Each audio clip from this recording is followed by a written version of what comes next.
Hi అండి. ఓ 20 రూపీస్ది చుక్క కూర తీసుకున్నాను. శుభ్రంగా క్లీన్ చేసుకొని సన్నగా తరుక్కోవాలి. ఒక గిన్నెలో వేసుకొని ఒక ఆనియను, ఓ 4 టమాటాలు, 2 ఎల్లిగడ్డలు, ఉసిరికాయ ముక్కలు, ఒక ఉసిరికాయ తీసుకున్నాను. పసుపు, కారము, సాల్ట్ వేసుకోవాలి. ఒక గ్లాస్ వాటర్ పోసుకొని స్టవ్ మీద సిమ్లో పెట్టి ఉడికించుకోవాలి.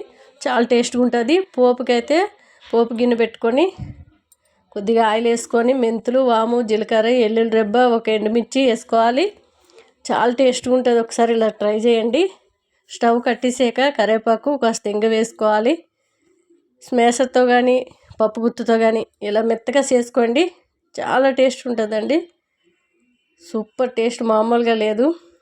ఇంతకుముందు ఒకసారి ఇలా పోపు అయితే వేసుకోవాలి. ఇంతకుముందు నేను ఒకసారి చుక్క కూర, మెంతి కూర కలిపి వండాను. ఇన్స్టాగ్రామ్లో ఒక అబ్బాయి వండాడంట, చాలా టేస్ట్ ఉందని చెప్పాడు. ఇది కూడా ఒకసారి ట్రై చేయండి.